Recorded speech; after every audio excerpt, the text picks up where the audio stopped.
Organisational behaviour में अब हमारा यूनिट 3 का फर्स्ट टॉपिक है लीडरशिप। तो लीडरशिप क्या होता है, इसको लीडर को हिंदी में नेता कहते हैं। और लीडरशिप में क्या कहा गया ऑर्गेनाइजेशनल सेंस में, the ability to influence a group toward achievement of goals. देखिए कौन सी एबिलिटी की यहाँ बात कर रहे हैं, जिसमें हम ग्रुप को क्या कर सकते हैं, क्या करना आना चाहिए, इन्फ्लुएंस करना आना चाहिए काय के लिए, ताकि हम गोल अचीव कर सकें। हमारा जो भी प्री डिटरमाइंड गोल है हमारी संस्था का, हम उसे अचीव कर सकें। ठीक है, ये डेफिनेशन आप किन्होंने दी है, रॉबिन्स ने दी है। क्या क्या कैरेक्टरिस्टिक्स होते हैं लीडरशिप के, यानी कि अगर कोई लीडर है तो उसके अंदर कौन कौन सी विशेषताएं होनी चाहिए।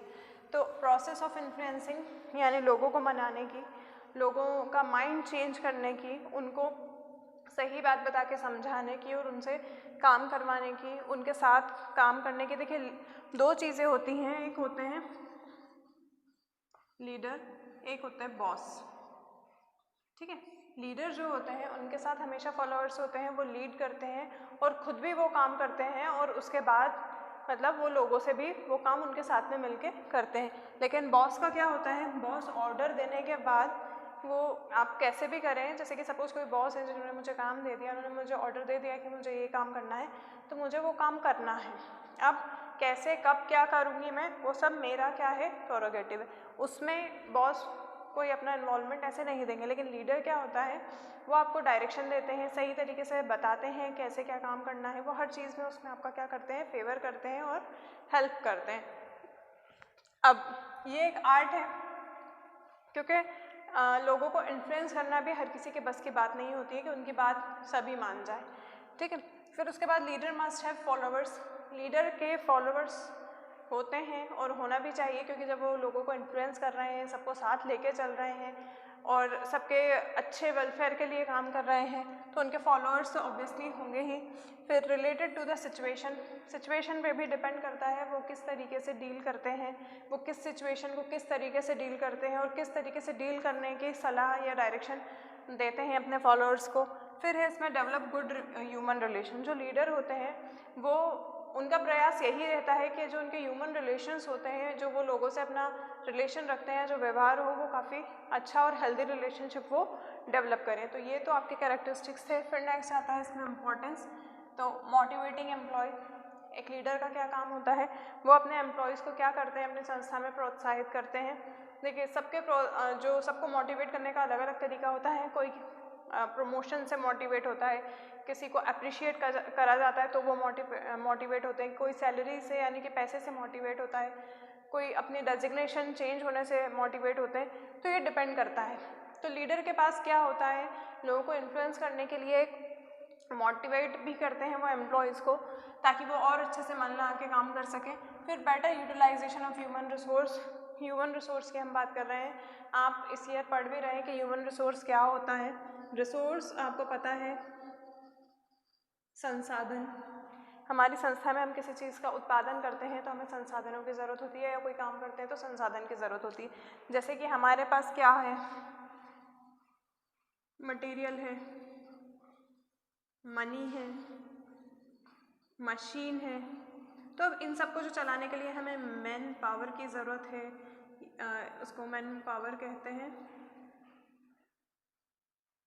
पर्सनल कहते हैं, या फिर ह्यूमन रिसोर्स कहते हैं। तो जो ये ह्यूमन रिसोर्स हैं, इनको सही तरीके से यूटिलाइज़ कैसे किया जाएगा।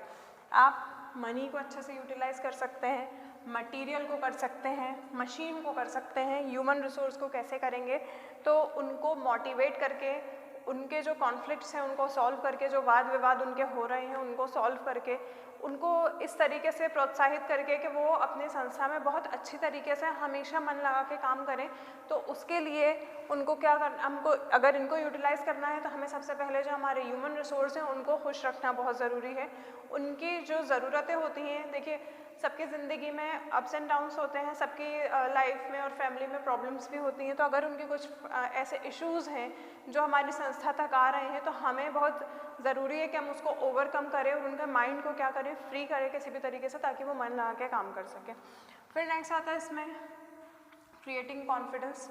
कुछ लोग फ्रेशर्स भी होते हैं, ज़्यादातर फ्रेशर्स भी काम करते हैं किसी भी संस्था में, तो उनके अंदर लीडर का क्या काम होता है कि उनके अंदर कॉन्फिडेंस डेवलप करे।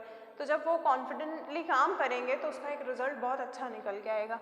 फिर होता है बिल्ड मॉरल्स, तो जो नियम होते हैं उनके तहत काम करवाना। ऐसा नहीं है कि अगर कोई लीडर है तो वो थोड़ा बॉसी टाइप होकर काम कर रहे हैं, हमेशा ऑर्डर दे रहे हैं, कभी हेल्प नहीं कर रहे हैं, कभी नहीं बता रहे हैं कि किस काम को किस तरीके से करना है। तो इस तरीके से काम नहीं होता। देखिए हर चीज़ के नियम होते हैं और वो बिल्ड करना भी ज़रूरी होता है। फिर डायरेक्टिंग ग्रुप एक्टिविटीज़, तो जो ग्रुप एक्टिविटीज़ होती हैं उनमें भी जो डायरेक्शन देते हैं वो लीडर ही देते हैं कि आप कोई भी ग्रुप का जो पूरी टीम को जो काम करना है तो वो किस तरीके से करना है, कैसे हम इस काम को करेंगे, उसके लिए संसाधन क्या चाहिए रहेंगे, कितना टाइम पीरियड है हमारे पास उस प्रोजेक्ट को अचीव करने के लिए। तो ये सब आपके इम्पोर्टेंस थे। फिर होता है आपके 4 ईज़ ऑफ लीडरशिप। ईज़ यानी कि ये ई की मैं बात कर रही हूँ, तो 4 ईज़ कौन कौन से हैं? सबसे पहला एनर्जी, फिर energise, execution and edge. Energy यानी कि अगर मैं लीडर हूँ और मैं बिल्कुल इस टाइप से हो रही हूँ, मतलब क्या कह सकते हैं कि बहुत सुस्त टाइप या थकी हुई, या मेरा कोई मेंटल मेकअप नहीं है कुछ काम करने के लिए, मेरे अंदर कोई एनर्जी नहीं बची है कोई काम करने के लिए, तो फिर मैं कैसे किसी को एनर्जाइज करूँगी? तो सबसे पहली चीज़ लीडर की ये होती है कि वो खुद क्या करे, अपग्रेडेड रहे, उस चीज़ के लिए रेडी रहे और अपनी फुल एनर्जी के साथ उस वर्क पे क्या करे, फोकस होकर काम करे। तभी वो क्या करेगा, अपने ह्यूमन रिसोर्स या अपने फॉलोवर्स को क्या करेगा, अपने ऑर्गेनाइजेशन में एनर्जाइज करेगा। जब मेरे अंदर खुद एनर्जी नहीं तो मैं किसी को क्या एनर्जाइज करूँगी?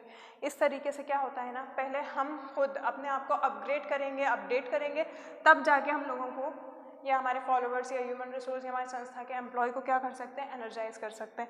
फिर नेक्स्ट होता है आपका एग्जीक्यूशन। तो एग्जीक्यूशन क्या होता है ना, जब लीडर होता है तो वो हमेशा एक्शन ओरिएंटेड होता है।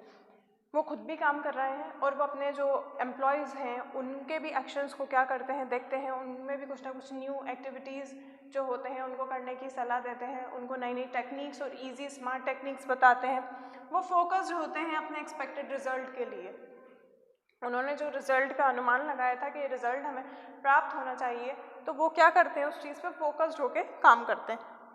फिर होता है एक एज। तो देखिए लीडरशिप में दे मैनेज कॉम्पिटिटिव एज। वो किस चीज़ को मैनेज करके चलते हैं, एक पूरा ढांचा बना के चलते हैं। वो कंपटीशन का जो उनका दूसरी ऑर्गेनाइजेशन के साथ होता है तो वो उसको मैनेज करके चलते हैं। अगर ये मैनेज करके नहीं चलेंगे तो हमारी संस्था को नुकसान होगा, ठीक है। इसलिए हमें भी क्या होता है, जब जो हमारे कॉम्पिटिटर्स होते हैं उनके लिए हमेशा हमारी संस्था को, हम लोगों को रेडी रहना ज़रूरी होता है।